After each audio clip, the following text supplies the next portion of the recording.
Muy buenas noches, es un gozo poder estar con ustedes esta noche.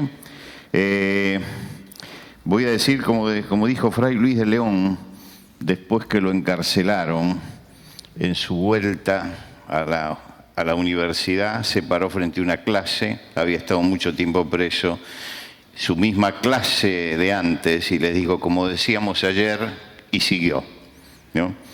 Y parece que fue ayer que me fui. Ahora, hubo un cambio fundamental, sin embargo, aquí.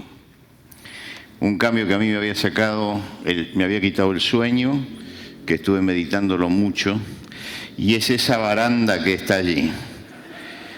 Porque estaba sentenciado yo a caerme en ese lugar.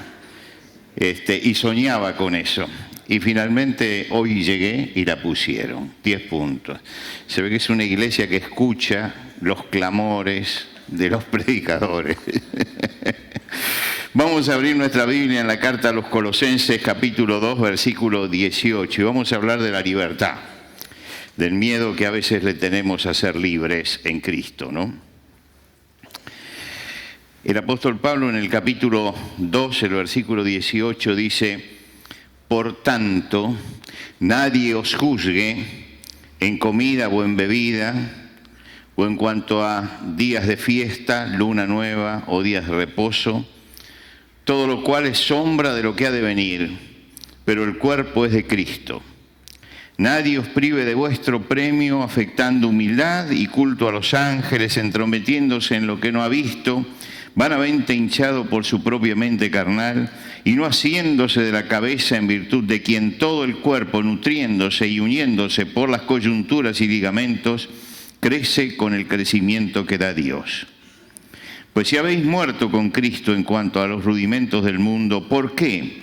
Como si vivieseis en el mundo, os sometéis a preceptos tales como no manejes, ni gustes, ni aun toques, en conformidad a mandamientos y doctrinas de hombre, cosas que todas se destruyen con el uso.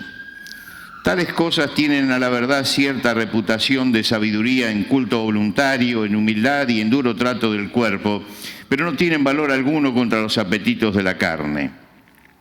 Si pues habéis resucitado con Cristo, buscad las cosas de arriba donde está Cristo sentado a la diestra de Dios. Poned la mira en las cosas de arriba y no en las de la tierra, porque habéis muerto y vuestra vida está escondida con Cristo en Dios. Cuando Cristo vuestra vida se manifieste, entonces vosotros también seréis manifestados con Él en gloria. Nos vamos a detener aquí hoy, en la primera parte de este tema que dijimos de libres en Cristo, para hablar acerca de lo que significa la libertad cristiana. El Señor le dijo a los que lo escuchaban: conoceréis la verdad, y la verdad os hará libres. Esta es la base de la libertad cristiana, que escuchemos en primer lugar la palabra del Señor, y la palabra del Señor es la palabra que nos libera. Pero cuando nosotros seguimos en la Biblia, el apóstol Pablo le escribe a los Gálatas, y los Gálatas tenían un grave problema con la libertad. Y él les dice: estad pues firmes en la libertad con que Cristo nos hizo libres, y no estéis nuevamente sujetos al yugo de servidumbre. Lo que quiere decir que en general todos nosotros somos amantes de la libertad y declamamos la libertad, pero muchas veces entregamos la libertad. Muchas veces nos vamos de la libertad. Y uno se pregunta, ¿por qué en la iglesia de Galacia pasaba eso? Que entregaban su libertad. Que el apóstol les tiene que decir: manténganse en la libertad con que Cristo los hizo libres, cuando resulta que según nuestros criterios humanos uno busca siempre la libertad, porque la libertad, como decía Víctor Hugo, es el aire respirable del alma humana. Y nosotros lo sentimos así, pero sin embargo el hombre tiene una tendencia a entregar su libertad, a salir de la libertad.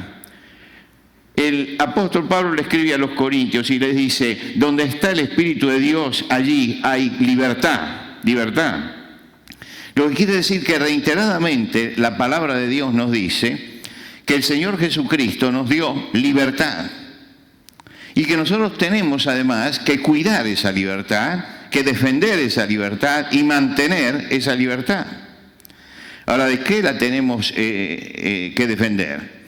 Muchas veces tenemos que defender la libertad de tendencias que tenemos nosotros mismos a entregarla. Hay algo que estudió Erich Fromm sobre la conducta humana y sobre todo porque él vivió la época del nazismo y vio lo que significaba el nazismo. Y entonces él se preguntó por qué un pueblo entrega su libertad a un hombre enloquecido y está detrás de él corriendo durante tanto tiempo. ¿Por qué se tolera cualquier barbaridad? ¿Por qué se acepta el autoritarismo? Además, no estamos hablando de una tribu perdida por allí en el Amazonas, ¿no? Estamos hablando de un pueblo con una larga historia y una larga cultura y un largo conocimiento del tema de la libertad. Y él dice, hay en el hombre un miedo a ser libre. Y él escribe una obra que se llama El miedo a la libertad. Y en esa obra él desarrolla el tema de que el hombre le gusta la libertad y ama la libertad. Pero cuando se da cuenta que la libertad implica responsabilidad también, porque el que es libre no solamente hace, sino que recibe las consecuencias, prefiere que otro piense por él. Y yo veo que muchas veces eso pasa en los cristianos. Todo pastor recibe a alguien que viene y quiere entregarle su libertad, que uno decida por él. Ahora en Argentina hay elecciones. En Argentina hay siempre elecciones. Siempre. Y siempre vamos para abajo, ¿no es cierto? Bueno, hemos caído, caemos, seguimos cayendo y vamos a seguir cayendo. Y yo sé lo que va a pasar, que muchos van a venir para decir, pastor, necesito una cita con usted, explíqueme a quién puedo votar. Y yo le digo, eso es un asunto suyo, no es un asunto mío. Usted tiene que tener criterio como persona, tiene que saber evaluar. No puede ser que esa persona me esté pidiendo a mí que me transforme en un caudillo que dicte lo que tiene que hacer cada uno. En todo caso, yo explico la palabra de Dios, que sé que es lo único seguro que tenemos que hacer, y después cada uno, con el conocimiento que tiene que tomar sus decisiones frente a eso. Y ese es el ejercicio de la libertad. Pero yo vengo observando mucho esto en la gente, en mi trato con la gente, y veo que muchos creyentes, incluso cuando van a la consulta pastoral, lo que buscan es que el pastor tome decisiones por él. Y resulta que si yo estoy tomando decisiones, voy a crear un kinder, no una iglesia. Y yo creo que los cristianos tenemos que buscar esa madurez de saber comportarnos en la vida y saber tomar decisiones. Ahora, es cierto que hay cosas que son graves y que uno necesita algún tipo de orientación en la palabra de Dios. Y bueno, ahí yo estoy de acuerdo, usted va a consulta y lo orientan, pero en última instancia la decisión es suya. Y el que tiene que tomar la decisión es usted. Lo mismo sucede con los muchachos que se van a casar, se ponen de novio y cuando se pusieron allí de enamorados vienen y llegan y, pastor, ¿qué le parece? A mí no me parece nada. No voy a correr el riesgo de opinar. Si le digo, mire, esto no va y llega a ir bien, toda la vida me lo van a reprochar. Y si yo le digo, sí, va bien y le llega a ir mal, va a ser lo mismo. Entonces prefiero no opinar, es un asunto de ellos. Yo creo, mire, están en un tiempo de prueba, tómenlo como un tiempo de prueba, pero no les digo absolutamente nada. ¿Por qué? Porque creo que las decisiones que todos nosotros tenemos que tener, la capacidad y la madurez de saber tomar decisiones. Porque la madurez es eso, es saber que por el uso tenemos los sentidos ejercitados en el discernimiento del bien y del mal. Y esto lo tenemos que saber todos. El apóstol Pablo veía en la iglesia en Colosas que había peligros latentes, peligros latentes. peligros que nos pueden afectar hoy y que muchas veces afectan también a la iglesia de hoy. Introducción de filosofías huecas, que la gente no considera, analiza, medita, sino que las toma porque les gusta, simplemente porque les gusta. Y entonces trae eso y lo hace. Y también los neojudaizantes que traían el ascetismo. Y creo que estas son las dos cosas que más nos afectan siempre y que afectan nuestra libertad. El hecho de muchas veces abrir nuestra vida a filosofías que son muy atractivas afuera y terminan tomando nuestra libertad, y que nosotros tenemos que saber cortar y cortarlas a tiempo. Y la otra es que muchas veces aparecen brotes de ascetismo dentro de la iglesia, de normas y cosas que son más allá de las que marcan la palabra de Dios, que nos llevan a la esclavitud. ¿El ascetismo qué es? Es la doctrina que enseña que se llega a la santidad sujetándonos a preceptos. Pero no estamos hablando de los preceptos bíblicos, porque los preceptos del Señor son sagrados, no se pueden tocar. Son preceptos humanos que se ponen y que llega un momento que creemos que son tan sagrados como la palabra de Dios. Cuando uno quiere hacer un cambio dentro de una iglesia, uno tropieza siempre con lo mismo, siempre lo hemos hecho así. Y que lo hayamos hecho siempre así quiere decir que eso es sagrado, que es divino, que viene del Señor. A lo mejor se hace algo durante muchos años y de pronto se cambia porque la sociedad cambia, porque todo cambia. Lo único que queda es la palabra de Dios. Pero las demás cosas tienen que cambiar. Por lo tanto, todo precepto que venga del Señor, yo lo acepto porque viene de Dios. Y no osaría de ninguna manera contradecir uno de esos preceptos, ni tampoco inducir a nadie a que los contradijera. Pero hay otras que son de fabricación de hombre, cosas que están permitidas o no permitidas de acuerdo a la persona y de acuerdo a la capacidad y la madurez que tenga para afrontarlas. Y justamente a eso se refiere este pasaje que hemos leído. El ascetismo echa raíces en la vida de los cristianos porque todos nosotros tenemos en el fondo, todos tenemos miedo a la libertad. El apóstol Pablo les dice así: ¿por qué, como si vivieseis en el mundo, os sometéis a preceptos tales como no manejes, ni gustes, ni aun toques, en conformidad a mandamientos o doctrinas de hombre, cosas que todas se destruyen con el uso?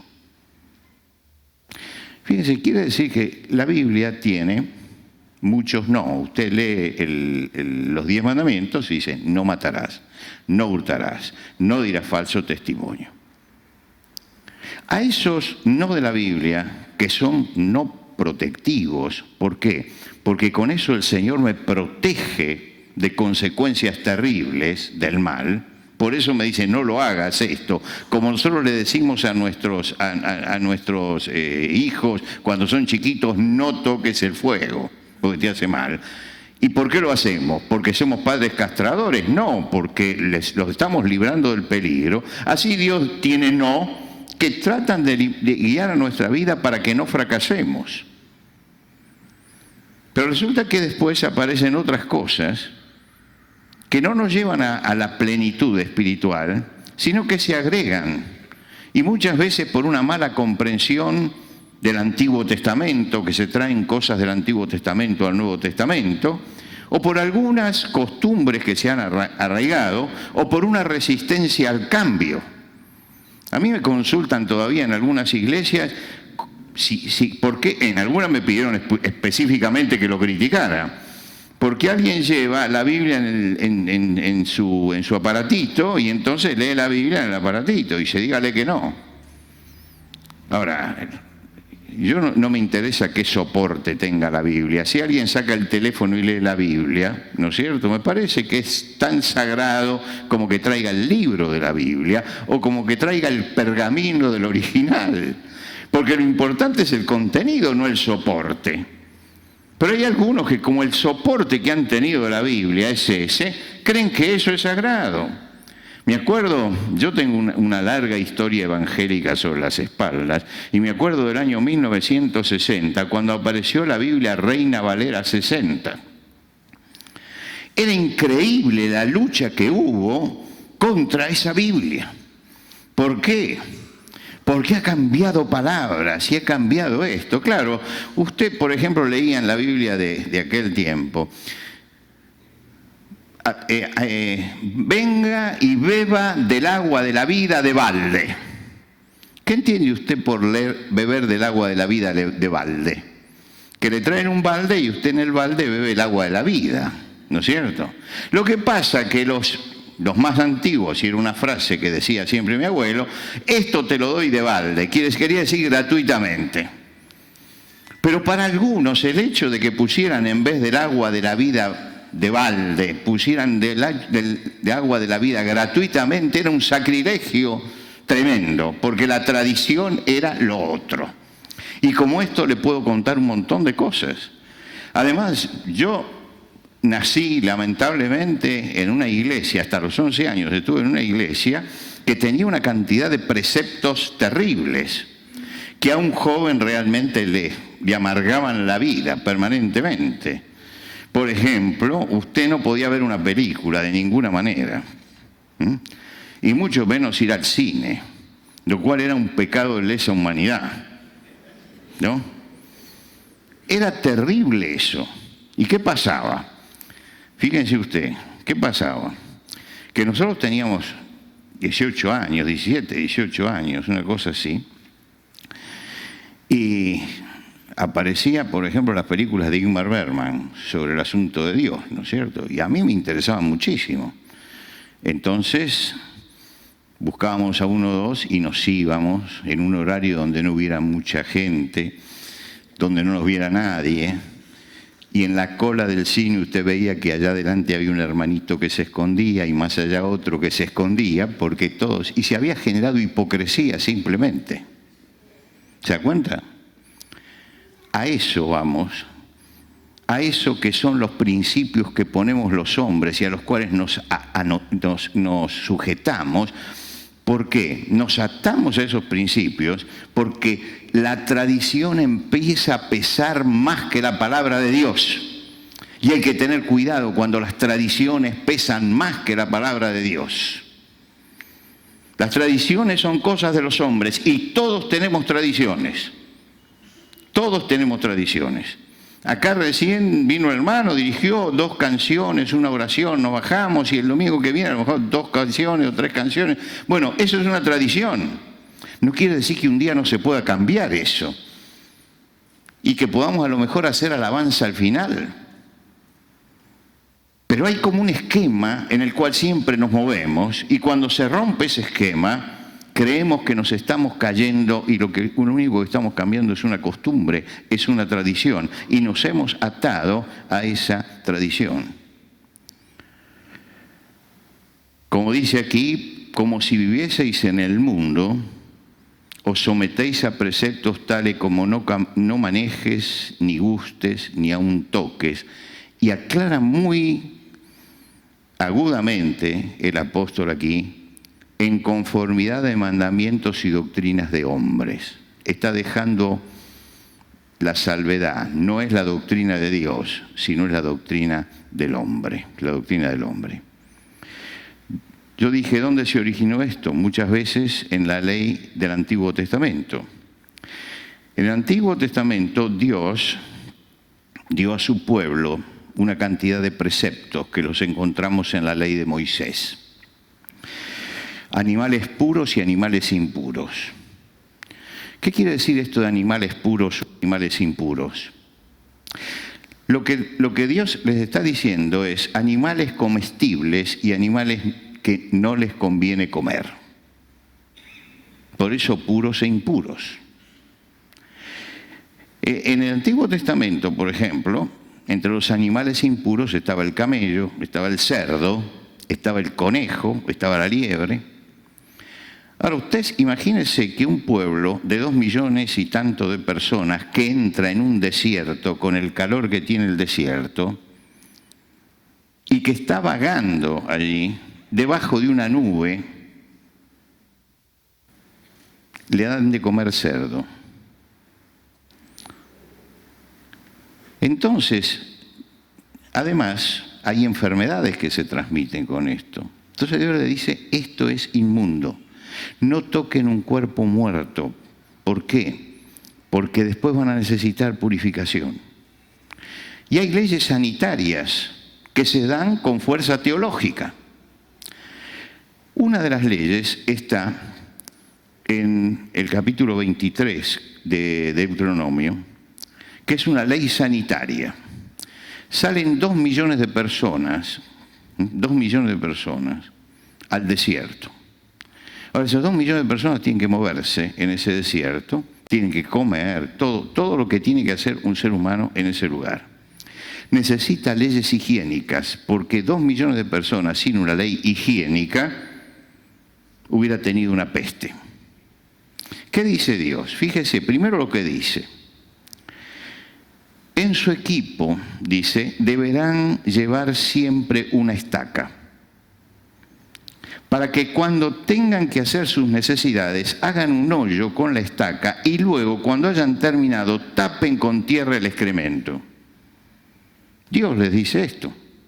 Es la ley de Moisés. Ahora, fíjese la base que le da.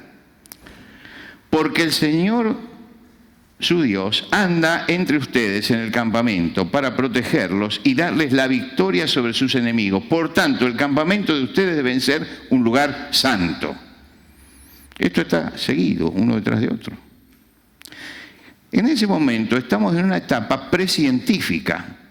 No se podía explicar científicamente como nos explicaría hoy un sanitarista por qué las cosas deben hacerse así. Y había que ponerle fuerza teológica a esas normas.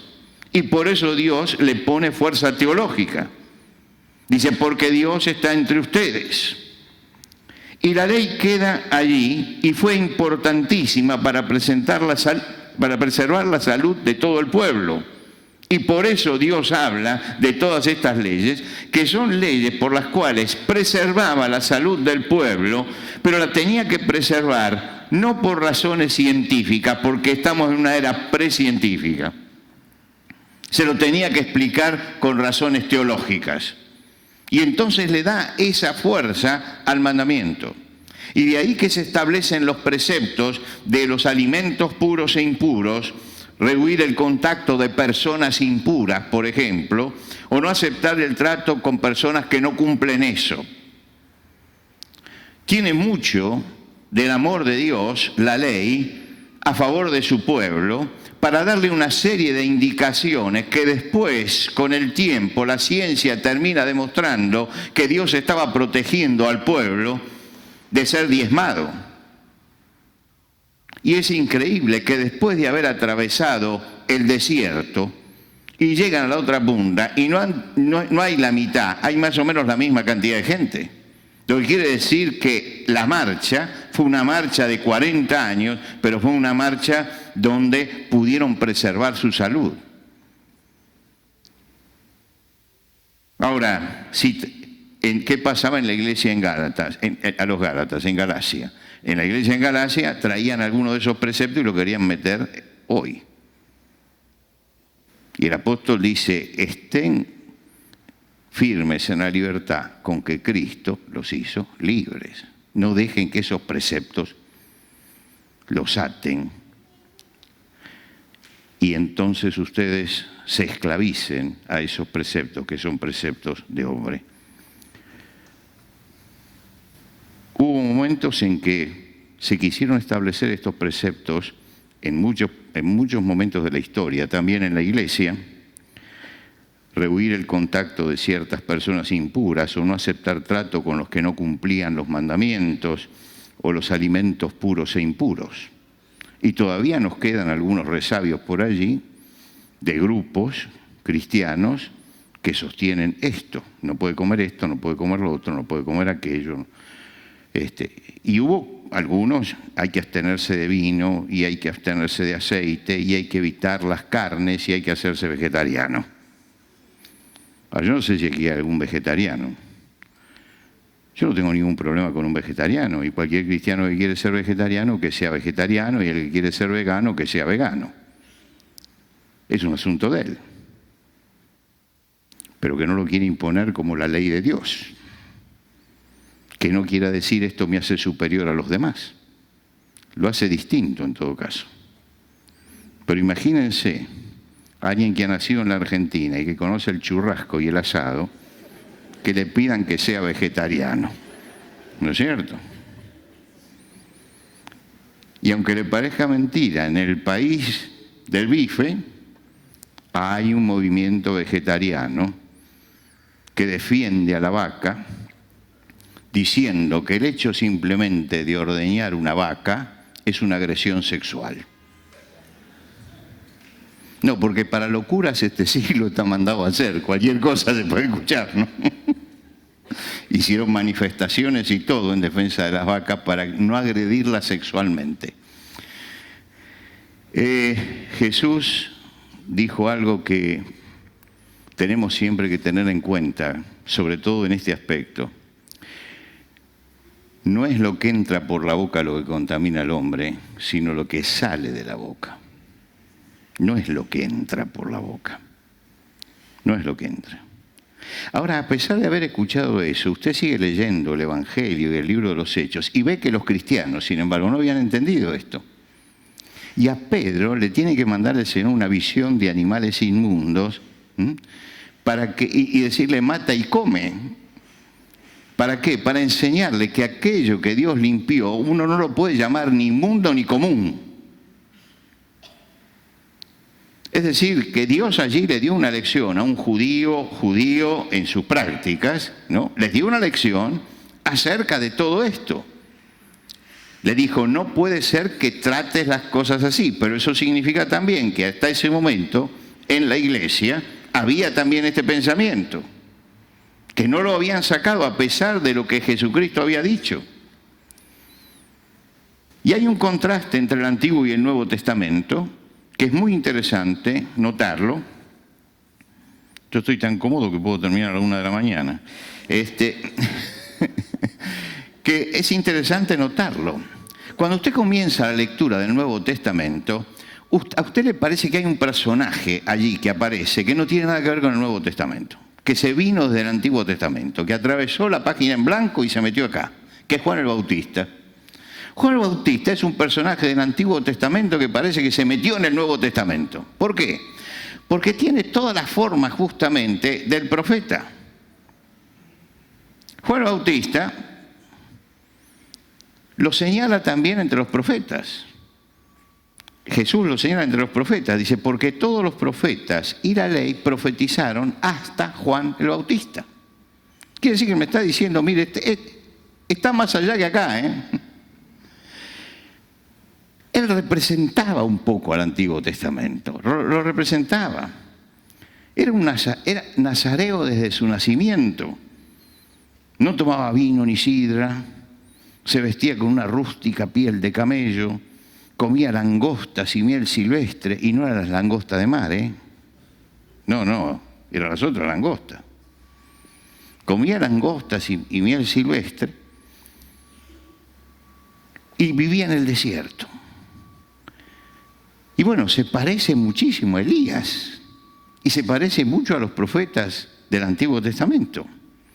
El Señor Jesucristo vivía y trabajaba entre la gente, se sentaba a comer, tomaba vino, comía con los publicanos y los pecadores, participaba en banquetes. Hay un contraste allí, que es un poco el contraste entre la ley y la gracia, ¿no? Entre el hombre ascético del Antiguo Testamento y el hombre libre que es Jesucristo.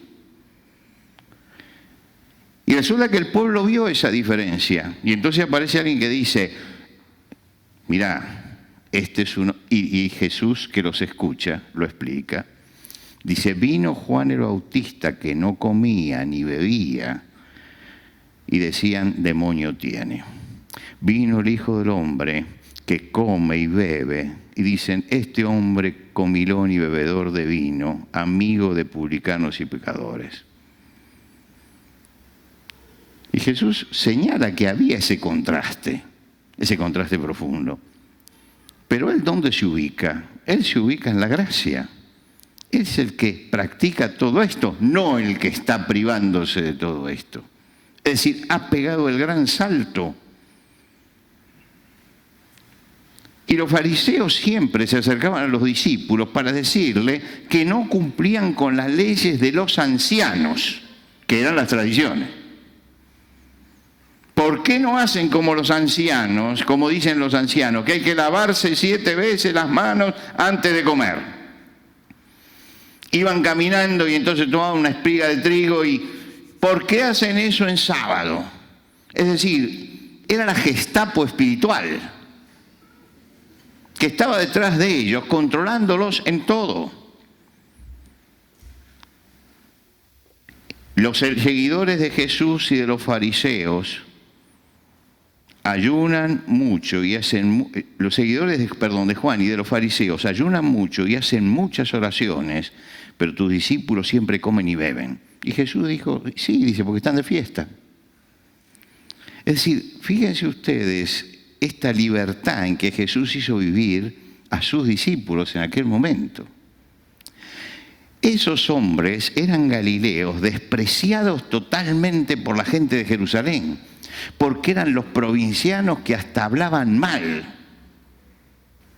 En las sinagogas de Jerusalén, cuando había un galileo, no lo dejaban leer la ley porque el acento que tenía era muy cerrado.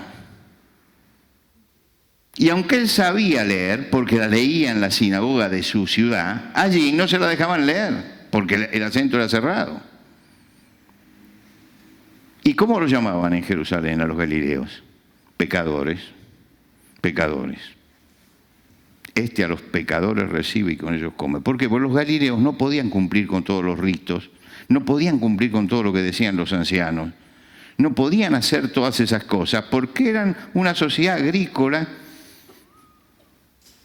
Y entonces tenían que trabajar todo el día la tierra y no podían estar con el frasquito de agua, lavándose cada vez que iba a comer algo y tirándose 7 veces agua en forma tal que la tiraban desde este dedo y tenían que llegar hasta el codo y después tenían que tirarla del codo y hasta abajo.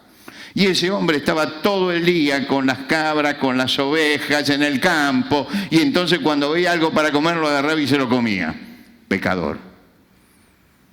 Pecador. Y Jesús juntó a todos los galileos y les dio la libertad con que Cristo quiso hacerlos libres. Ellos vivían en libertad. Y entonces aparecían los fariseos para acusarlos. Para acusarlos. Y para pedirle a Jesús que le dijera que no hicieran eso. Y Jesús dice, no, no es así, no es así. Es decir, Jesús les enseñó a ellos la libertad. Y por supuesto, finalmente Jesús dice, elogiando a Juan, de todos los profetas y de los hombres nacidos de mujer, ninguno más grande que Juan el Bautista. Ninguno más grande. Es decir, el mayor elogio que hizo Jesús se lo hizo Juan el Bautista. No quiere decir que él estaba mal, él estaba en otra época, en otro momento. Aquí lo puedo decir, en otra dispensación. No, porque hay iglesias que la palabra dispensación es mala palabra. Entonces, acá no. Entonces, en otra dispensación, en otro momento de la historia. Eso es lo que trajo el Señor para nosotros. La presencia de Jesús nos saca de las sombras espirituales y nos lleva a lo concreto y nos da libertad. La vida espiritual no pasa por lo que uno come o por lo que uno bebe. La vida espiritual pasa ni tampoco por lunas nuevas y por días de reposo, como dice aquí Pablo. La vida espiritual es otra cosa. Pasa por adentro, no por afuera. Y nosotros no hemos recibido el espíritu del mundo, sino el Espíritu que proviene de Dios, para que sepamos lo que Dios nos ha concedido. Es decir, para que sepamos cuál es el privilegio que tenemos. Porque es un privilegio tener la libertad en Cristo. Lo cual también hablamos no con palabras enseñadas por sabiduría humana, sino con las que enseña el Espíritu, acomodando lo espiritual a lo espiritual. Yo no puedo unir las dos cosas, material y espiritual. Tengo que unir y discernir entre lo que es espiritual y lo que es material. Por supuesto que los hombres siempre han agregado cosas y que seguirán agregando hasta el final de los días. Y muchas de esas cosas dicen que son para librarnos del pecado. Algunos creen que con grandes ejercicios y grandes cosas uno se libra del pecado. Ustedes habrán visto, porque está aquí en el centro de Lima, en los lugares de exposición, en los museos internos, los cilicios, ¿no? Cilicios. Yo los vi por primera vez en Lima, los cilicios. Los cilicios se lo colocaban en la cintura. Y yo a veces contaba esto y digo, se colocaban el cilicio en la cintura para caminar y resulta que hablé con un sacerdote en este tiempo y hoy siguen usando cilicio. Muchos siguen usando cilicio. Es decir, para ponerlo en claro, un alambre de púa como cinturón debajo de la ropa y sobre la carne y con eso ajustado caminan todo el día. Ahora, ¿para qué? Bueno, para vencer el pecado. Esas disciplinas físicas, porque creen que la disciplina física vence al pecado. ¿Qué es lo que dice esta carta? Tales cosas tienen, la verdad, cierta reputación de sabiduría en culto voluntario, en humildad y en duro trato con el cuerpo, pero no tienen valor alguno contra los apetitos de la carne. En algunos casos creen que con el cilicio van a acabar con la pedofilia. No, no se acaba con eso, no se acaba. Porque el problema es otro. No pasa por martirizar el cuerpo, pasa por adentro, por una renovación de adentro que solamente el Espíritu de Dios quiere hacer. A muchos cristianos les gustaría tener una lista de cosas que se pueden hacer y no se pueden hacer. Un día vino un señor a preguntarme eso, porque yo había hablado de algunas cosas y entonces, por supuesto que yo había hablado de cosas que están pautadas, y las cosas pautadas en la mentira, el adulterio, el asesinato, la corrupción, tienen un rotundo no estamos hablando de eso. Y él dice, pero ¿por qué no se puede hacer una lista con otras cosas? ¿Por qué no se puede hacer? Y era una persona bastante gordita. Y entonces le digo, ¿usted sabe que la gula es pecado? Me dice, sí. Bueno, explíqueme, ¿cuántas empanadas se puede comer por día? Porque tengo que hacer la lista. Y si hago la lista, quiero poner cuántas se puede comer, para no caer en la gula. Dígame cuántas son para no caer en la gula. Digo, usted seguramente me va a decir 10. Pero el hermano fulano de tal, que es delgadito, me va a decir 3 o 1. Entonces digo, ¿por qué no regula usted su gula y el otro su gula y no me pide a mí que la regule poniéndole la lista? Se acabó el pedido de listas ahí. Porque basta con que uno esté viviendo la situación, para que se dé cuenta de lo que pasa con estas listas. Hace poco, esta semana pasada, me encontré con un hermano que me contó una historia. Dice que alguien así muy cerrado, pero de esos que tienen 50 años de cerrazón en la cabeza, ¿no es cierto?, que son de esos inaguantables. Dice que lo llama y le pregunta por el recasamiento. Dice, ¿alguien que se ha divorciado puede volver a casarse? Dice, porque estoy leyendo la Biblia, porque es un hombre que conoce bastante la Biblia, porque estoy leyendo la Biblia y no encuentro ninguna base para permitirle a alguien que se divorcie casarse de nuevo. Y le contestó, no vas a encontrar ningún versículo en la Biblia. Pero el día que tu hija se divorcie, vas a encontrar un montón de versículos. Porque es así, es así. Tenemos que aprender esto. Ahora nosotros estamos, ¿dónde? En Cristo. En Cristo. Fíjese que esta palabra es muy importante porque no dice nosotros estamos con Cristo. Ahora, por supuesto que estamos con Cristo, ¿no es cierto? Pero dice en Cristo. Cuando se habla de en Cristo, cuando yo digo con Cristo, estoy hablando de ¿qué? De compañía. Pero cuando se habla de en Cristo, estoy hablando de posición. Yo estoy en Cristo. Ahora, yo le voy a dar un trabajo para mañana. Agarre, por ejemplo, la carta a los Efesios y subraye cuántas veces dice en Cristo o en Él. Y va a ver que es un tema central del apóstol Pablo hablar del creyente en Cristo. Ahora, ¿qué significa esto de estar en Cristo? Cuando él comienza la carta, dice, bendito el Dios y Padre de nuestro Señor Jesucristo, que nos bendijo con toda bendición espiritual en los lugares celestiales en Cristo, según nos eligió en Él antes de la fundación del mundo. ¿Usted entiende bien este versículo? Porque hay gente que no lo entiende bien este versículo. ¿A quién eligió Dios? ¿A usted y a mí? No, lo eligió a Cristo. Lo eligió a Cristo. Cuando se habla de la elección, hay una sola elección. Él eligió a Cristo y dijo, nos eligió en Él. Quiere decir que se van a salvar todos los que entren en Cristo, los que están allí.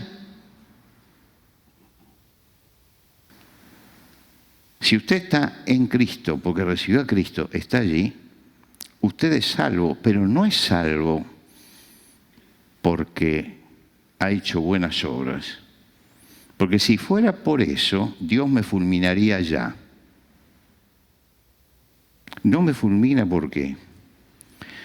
Porque yo estoy en Cristo y Él no me ve a mí, sino que ve a Cristo. Yo estoy en Cristo.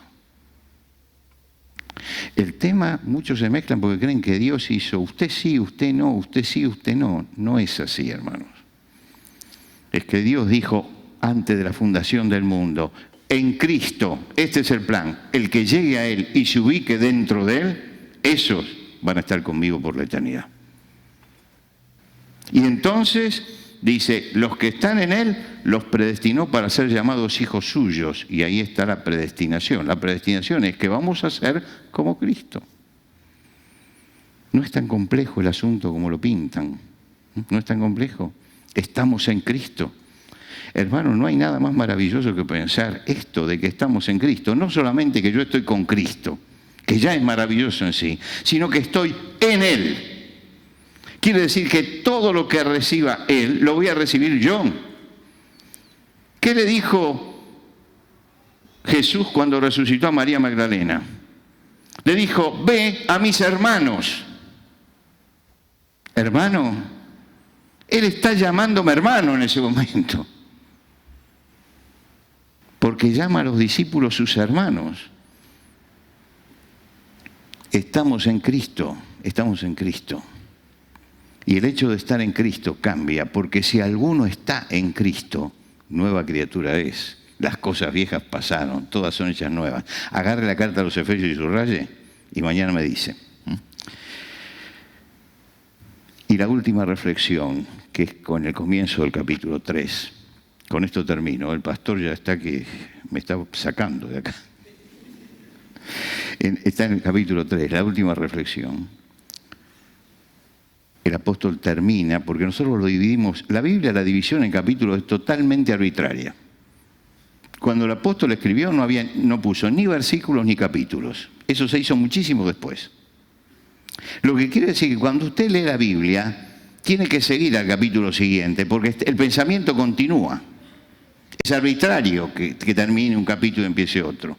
Entonces, cuando usted, después que el apóstol les habló de tengan cuidado con todas estas cosas, él les dice, poned la mira en las cosas de arriba.